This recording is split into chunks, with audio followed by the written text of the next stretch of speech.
CPI do Ministério Público houve servidores do setor de engenharia e arquitetura do MP. Secretário Estadual de Infraestrutura faz balanço do andamento de obras executadas pelo governo nas rodovias catarinenses. CCJ aprova projeto que altera o valor do índice de participação dos municípios. E ainda a aprovação da Lei de Diretrizes Orçamentárias que define as bases para o orçamento de 2015. Agora no Notícias da Semana.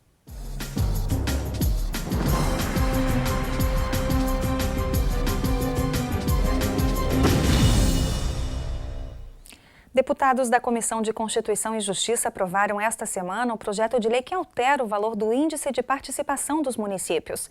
De acordo com a matéria, 90% desse valor serão repassados aos municípios onde foi realizada a industrialização das mercadorias e os outros 10% aos municípios por onde é feita a exportação. O projeto de lei é de autoria do deputado Marcos Vieira, do PSDB, e recebeu o apoio de vários municípios catarinenses. O PL teve parecer favorável do relator e líder do governo, deputado Aldo Schneider, do PMDB, e foi aprovado pela maioria dos deputados da CCJ. O projeto atende à reivindicação de diversos prefeitos do interior do estado, que estão insatisfeitos com a partilha da arrecadação tributária referente ao Índice de Participação dos Municípios, o IPM. Atualmente, a maior parte dos valores do IPM ficam com os municípios exportadores, prejudicando as regiões onde os produtos são industrializados. Fazer com que o valor agregado desses produtos industrializados, o ICMS gerado do valor agregado desses produtos industrializados, retorne aos municípios que industrializam esses produtos e não para as cidades portuárias, as cidades que fazem meramente a exportação. Vou dar um exemplo. Um produto que sai da cidade de Salto Veloso, sai com nota fiscal de preço de custo, vai para a cidade portuária e lá, ao ser emitida a nota fiscal final de venda, é emitida com valor agregado, com valor adicionado. Essa diferença do valor de custo e o valor adicionado não retorna para Salto Veloso, fica para a cidade portuária. E o projeto de lei é exatamente para fazer com que pratiquemos justiça tributária em Santa Catarina. O projeto recebeu os votos contrários da deputada Ana Paula Lima, do PT, e do deputado Silvio Drevik, do PP. Segundo os parlamentares, a matéria é polêmica.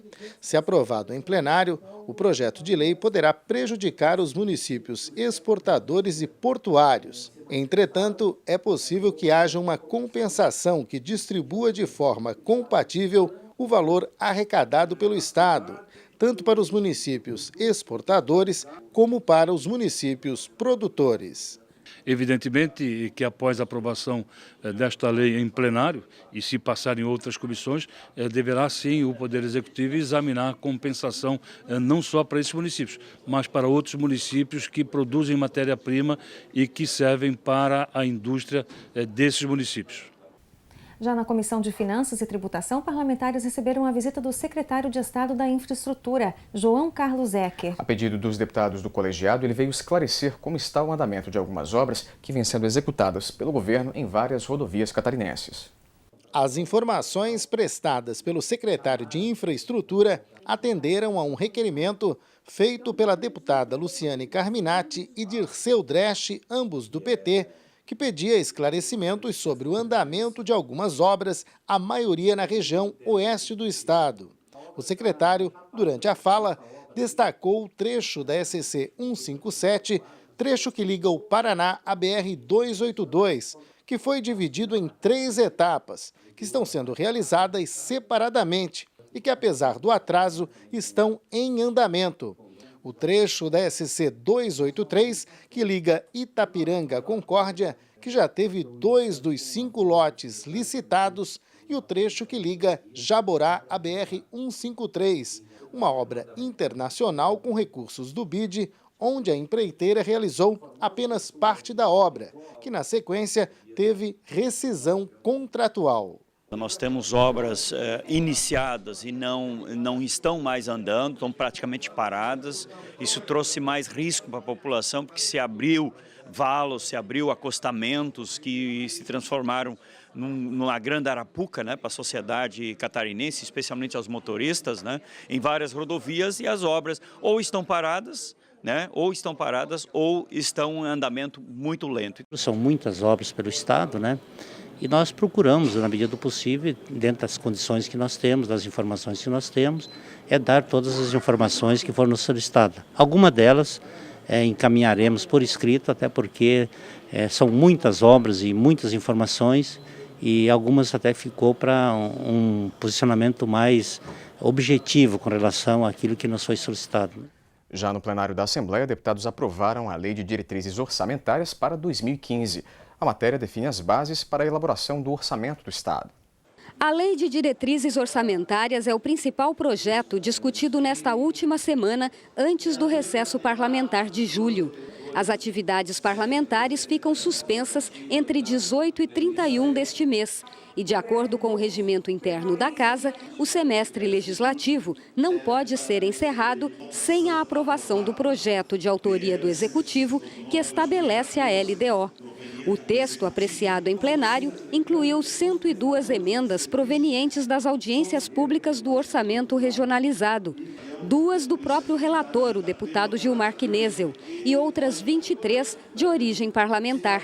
Para conseguir consenso entre os deputados e viabilizar a votação, o relator retirou do projeto as emendas mais polêmicas, que tratavam da reserva de contingência do Estado, tema que deve voltar a ser debatido no ano que vem.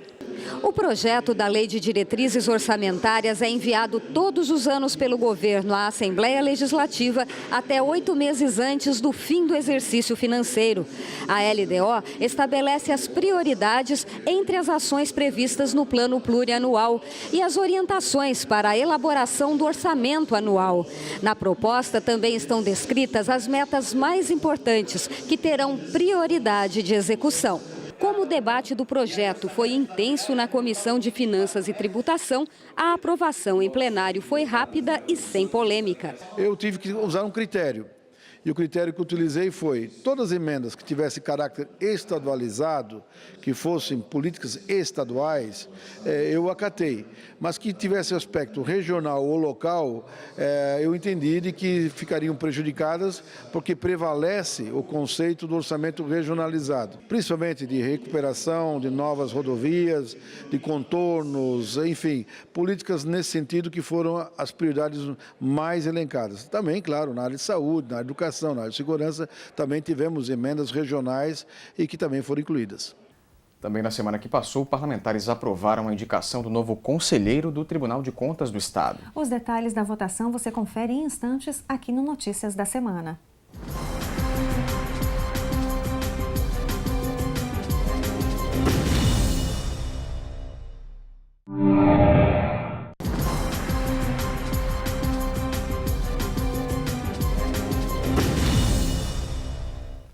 Parlamentares aprovaram esta semana a indicação do nome do deputado Dado Xerém, do PSDB, para o cargo de conselheiro do Tribunal de Contas do Estado. A análise dos concorrentes à vaga foi feita por uma comissão especial criada no Parlamento. O processo de votação foi rápido, com voto aberto. 34 parlamentares se manifestaram. O deputado Luiz Eduardo Xerém foi eleito o novo conselheiro do Tribunal de Contas do Estado com 30 votos. O deputado Sargento Amaury Soares votou nulo e o deputado Dirceu Dresch se absteve. Os 2 parlamentares são autores de um projeto de lei complementar que visa regulamentar no Estado os critérios para a escolha dos conselheiros do Tribunal de Contas, que passariam a considerar principalmente a formação profissional superior do candidato.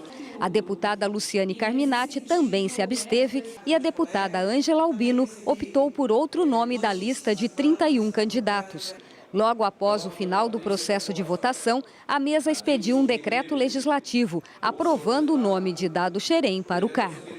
A vaga foi aberta com a aposentadoria do conselheiro e ex-presidente do Tribunal de Contas do Estado, Salomão Ribas Júnior. Os critérios para a escolha seguem o que determina a Constituição do Estado. O candidato deve ter mais de 35 e menos de 65 anos de idade, idoneidade moral e reputação ilibada, notórios conhecimentos jurídicos, contábeis, econômicos e financeiros ou de administração pública e mais de 10 anos de função ou efetiva atividade profissional.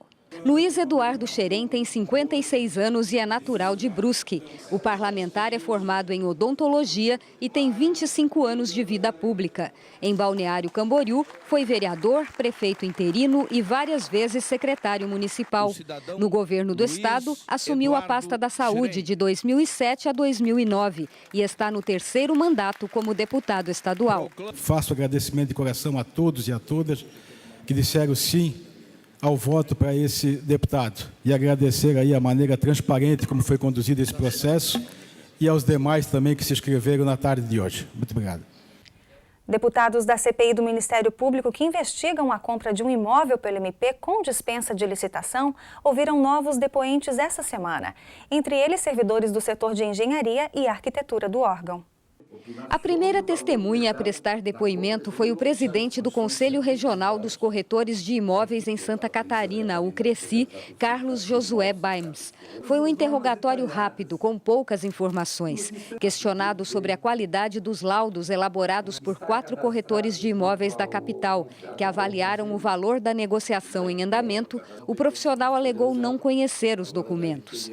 Na sequência, os deputados ouviram o engenheiro civil Fabrício Kremer de Souza, que é coordenador de Engenharia e Arquitetura do Ministério Público de Santa Catarina e integrante da Comissão de Estudos para a Expansão da Estrutura Física da instituição. O interrogatório durou aproximadamente 2 horas. O servidor público confirmou que a comissão da qual faz parte tem caráter apenas opinativo e que a decisão final sobre qualquer negociação de imóvel cabe à Procuradoria-Geral. O engenheiro disse não se lembrar de vários detalhes solicitados pelos parlamentares. Sobre as 21 propostas de ampliação da sede do Ministério Público em Florianópolis, afirmou que chegou até a comissão apenas a do terreno com prédio na planta da Rua Bocaiúva, que acabou sendo adquirido pela instituição. De acordo com o servidor, era o melhor projeto do ponto de vista da engenharia, apesar de desconhecer detalhadamente os outros. Os pareceres são extremamente vergonhosos. Primeiro, porque não faz planilhas de custo. Segundo, porque pareceres importantes que foram solicitados pela Procuradoria não foram dados. E terceiro, a gente verifica a velocidade e a pressa que eles tinham em aprovar um empreendimento desse que estava desde 2012 em discussão. E quarto, que eu estou me espantando é a falta de memória desse pessoal do Ministério Público em dar depoimento na CPI. É impressionante como eles são esquecidos.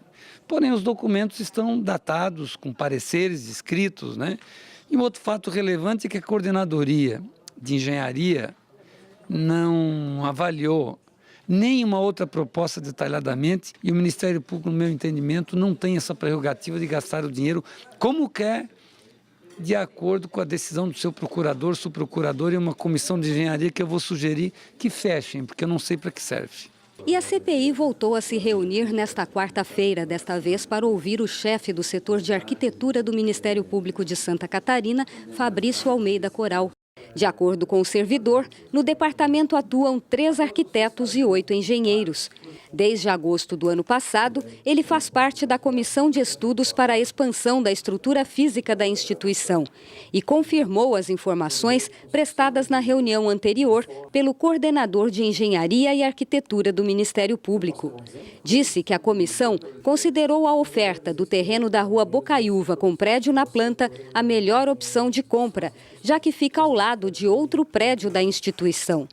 Quanto aos detalhes técnicos, documentação necessária e restrições ambientais existentes na área na época da negociação, afirmou que a análise foi feita pela administração superior. A ele coube avaliar apenas o projeto arquitetônico da obra, que considerou adequado. Afirmou que não é responsável pelo acompanhamento da obra. Quando questionado sobre a possibilidade de compra apenas de um terreno para a elaboração do projeto pela equipe de engenheiros e arquitetos do Ministério Público, disse ser viável, mas que não havia esta oferta de mercado no caso do terreno adquirido. A partir de agora, os trabalhos da CPI param por 2 semanas durante o recesso parlamentar. A próxima reunião deve acontecer no dia 5 de agosto, quando deve ser ouvido o ex-secretário do Meio Ambiente e Desenvolvimento Urbano de Florianópolis, José Carlos Hauen, que havia sido convocado para a reunião desta quarta-feira e foi dispensado pelos parlamentares para novas averiguações antes do interrogatório. O ex-secretário municipal já foi, não foi ouvido hoje, mas foi já convocado por ato hoje da assessoria, convocado para estar presente já na próxima sessão, que acontece na primeira semana de agosto. Ele vai esclarecer que tipo de informações?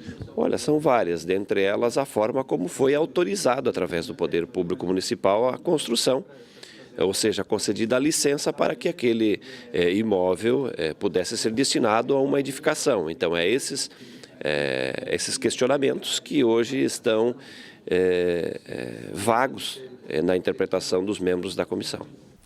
A semana que passou também foi marcada pelas homenagens do Legislativo aos 30 anos da ADVB, a Associação dos Dirigentes de Vendas e Marketing de Santa Catarina. Atualmente, a entidade conta com representações em 10 cidades catarinenses e tem como objetivo prestar apoio e incentivo à formação e ao desenvolvimento das empresas do Estado. A sessão especial que homenageou os 30 anos de atuação da ADVB foi proposta pelo deputado Gilmar Knezzel, do PSDB, e aprovada por unanimidade pelos parlamentares como reconhecimento do trabalho da Associação dos Dirigentes de Vendas e Marketing de Santa Catarina, como entidade protagonista no desenvolvimento econômico do Estado. A solenidade contou com a presença de empresários, publicitários, jornalistas e representantes da sociedade civil que prestigiaram o evento.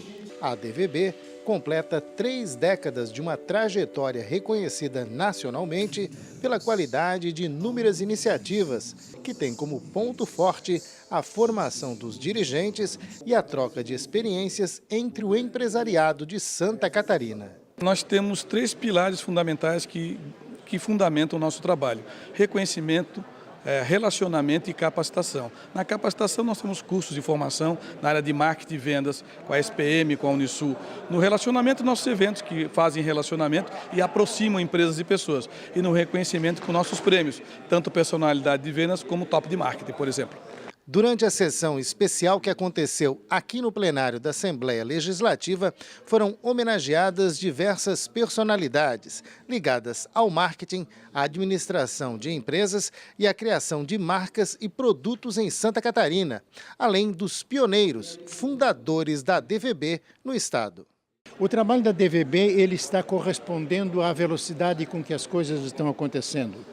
Os cursos, as palestras, os prêmios, tudo isso tem uma relação direta com a movimentação do mercado, em todos os sentidos, do ponto de vista social, econômico, político, porque essa é a vida cotidiana nossa. O proponente da sessão, deputado Gilmar Knezzel, do PSDB, destacou o trabalho e o sucesso da ADVB como entidade voltada à promoção das empresas e marcas que contribuem com a economia catarinense. O setor de vendas, de marketing de vendas, é uma parte talvez a mais importante. Não adianta você produzir um bom produto e não conseguir colocar ele na prateleira, ou não dar um bom selo a ele, não dar uma boa visão, visibilidade a ele. Eu acho que esse é o papel da ADVB de Santa Catarina, através dos profissionais que a compõem, aos idealizadores, e a Assembleia faz esse reconhecimento à história de mais uma marca boa de Santa Catarina, que venha se somar a tantas outras, que são importantes na economia do nosso estado. O presidente da Assembleia Legislativa, deputado Juarez Ponticelli, do PP, também ressaltou a importância da ADVB para Santa Catarina. Uma grande iniciativa do deputado Gilmar Knezzel em homenagear, em destacar o importante papel de uma escola de líderes, né, que fomenta cada vez mais o exercício do empreendedorismo, esse diferencial do povo catarinense, que é um povo arrojado, empreendedor, um povo que desempenha melhor todas as funções que abraça. E essa escola da ADVB, com certeza, tem contribuído muito para continuarmos destacando Santa Catarina e transformando-a em referência para o Brasil e para o mundo. E veja a seguir, a Escola do Legislativo prepara uma série de oficinas voltadas a servidores do Poder Legislativo. A intenção é capacitar esses profissionais para dar mais qualidade ao serviço prestado à população. Veja como logo depois do intervalo.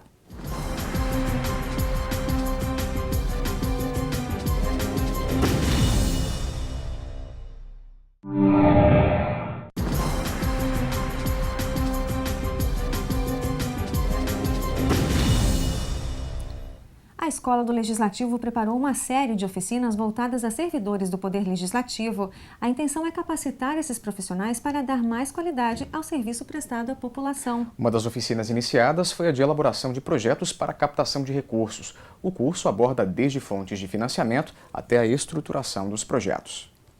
O curso está sendo ministrado pelo especialista em gerenciamento de projetos Leandro Costa Schmitz. Com doutorado em administração, ele é professor da ESAG, na Universidade do Estado de Santa Catarina. Durante a oficina, Leandro falou sobre a elaboração de projetos para a captação de recursos dos fundos públicos e privados brasileiros. Hoje, a maior parte da gestão pública de organizações não governamentais tem o seu orçamento comprometido com o custeio. Logo, não tem muita margem para investimentos ali. O investimento ele é feito por meio desses projetos. Durante o curso, foram abordados temas como fontes de financiamento, formas de captação e mobilização de recursos, leis de incentivo e formatação de projetos. Segundo Leandro, é preciso ter alguns cuidados para evitar dificuldades na hora de tentar captar recursos em fundos. Os editais são muito específicos, né? Então eu tenho que conseguir entender bem qual é o tipo de edital, o que ele valoriza, para tentar aumentar a minha chance de ter sucesso na captação de recursos com aquele tipo de projeto. E, além disso, eu tenho que ter uma clareza muito grande com relação a objetivos e pensar sempre que um projeto bem elaborado é aquele projeto que depois vai ser fácil de executar. Então, quanto mais eu planejo, depois mais fácil é executar o projeto. A oficina de gerenciamento de projetos faz parte de um amplo plano de formação desenvolvido pela Escola do Legislativo, o deputado Lício Mauro da Silveira. A cada ano são oferecidas dezenas de aulas, voltadas aos servidores aqui do Parlamento Catarinense e também das câmaras de vereadores dos municípios. Entre os cursos, com inscrições abertas, está o de atendimento ao público e postura profissional, que será ministrado no mês de julho. Em agosto, serão oferecidas oficinas de oratória para políticos, processo legislativo e regimento interno e técnica legislativa. No mês de setembro, serão realizados os cursos de gestão e fiscalização de contratos, orçamento público, teoria e prática e, novamente, a oficina de atendimento ao público e postura profissional. Em outubro, serão oferecidas aulas de cerimonial público e protocolo. E em novembro, a Escola do Legislativo promove um curso de Libras, a língua brasileira de sinais. Maiores informações estão no site do Parlamento Catarinense, em www.alesc.sc.gov.br. Falando em servidores, a Assembleia Legislativa realizou uma avaliação com alguns deles para descobrir o grau de satisfação desses profissionais no trabalho. A pesquisa faz parte de um programa desenvolvido pela Coordenadoria de Saúde do Parlamento. Cerca de 100 servidores efetivos e comissionados participaram das atividades. O encontro dá continuidade às ações dos programas Qualidade de Vida do Servidor e Repensando a Relação com a Aposentadoria, ambos desenvolvidos pela Coordenadoria de Saúde da Assembleia Legislativa. Os funcionários realizaram testes específicos que buscam detectar o grau de satisfação do servidor em relação ao trabalho, bem como o nível de estresse, depressão e ansiedade. A partir desta avaliação, nós teremos, então, vários subsídios para que norteiem as próximas ações. Quais são as palestras que nós teremos, quais são as ações pontuais que a equipe de psicologia poderá trazer para dentro da casa e, principalmente, também vai nortear o programa Repensando a Relação com a Aposentadoria, porque vai trazer esse perfil do que está acontecendo com o nosso servidor no decorrer de tantos anos. Os testes foram aplicados por uma empresa especializada em avaliação psicológica. A partir do cruzamento de informações, a Coordenadoria de Saúde vai desenvolver ações específicas para os servidores. Vai ter um laudo individual que vai ser gerado para cada servidor que participou e um laudo global, que é para a equipe de psicólogas da Assembleia, para que elas possam planejar políticas de intervenção visando melhorar a saúde do servidor. E antes de encerrar, notícias de hoje mostram um pequeno recorte do trabalho de Silvio Pléticos, que em 2014 comemora 90 anos de vida e de arte. O artista, que nasceu na Itália e mora em Florianópolis desde a década de 60, é considerado um divisor de águas na história da arte catarinense. Esta semana, as obras dele foram expostas no Instituto Federal de Santa Catarina. A repórter Michele Dias foi lá para conferir. Professor de muitos dos melhores artistas plásticos de Santa Catarina, Silvio Pléticos é um mestre dos pincéis. Nascido em território italiano, atual Croácia, Pléticos deixou para trás a infância e a juventude marcadas pela fome e pela guerra quando veio morar no Brasil. Artista contemporâneo, ele trabalha assimilando e ao mesmo tempo desconstruindo estilos e movimentos estéticos. Aos 90 anos de idade, segue dissertando em pincéis a época em que vive. Lembro as flores da primavera. Digo, dá até uma disposição poética quando se pensa nisso. O canto do galo, que era o relógio que levantava as pessoas. Pensa toda essa coisa. E vai na cidade, hoje especialmente, esse vai e vem, esse movimento. É que nós somos uma cidade que tem o mar perto. O ar de mar limpa a atmosfera. Mas vai em Milão, por exemplo, na Itália, não dá. Membro da Academia de Letras e Artes de Florianópolis, Silvio Pléticos expôs na América Latina, Europa e Estados Unidos. Quem estiver em Florianópolis pode apreciar uma exposição em homenagem aos seus 90 anos no Instituto Federal de Santa Catarina, que fica na Avenida Mauro Ramos. Da história permeada pela fome, encontrou nos peixes uma forma de sustento físico e também seu ponto de partida para a arte. Pléticos conta que virou um índio dentro da civilização. Quando pescava, sentia como se tivesse ganhado na loteria. Era a forma de manter-se vivo. O alimento fez dele um ativista da preservação marinha. Pelo mar, pôde se alimentar, renascer e criar. O Brasil é rico. A natureza é muito rica.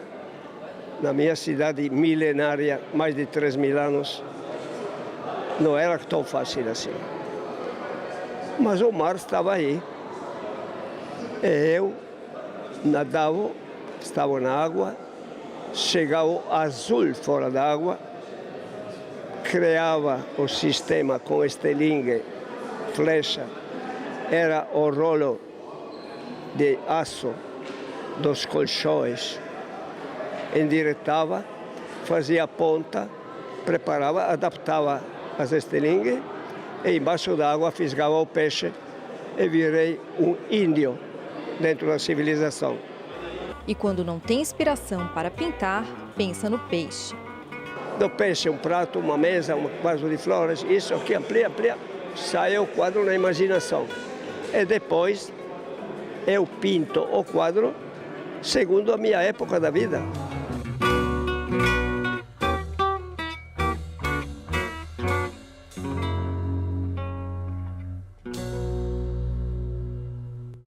Por hoje é só, Notícias vai ficando por aqui. A gente se vê semana que vem, no mesmo horário. Até lá!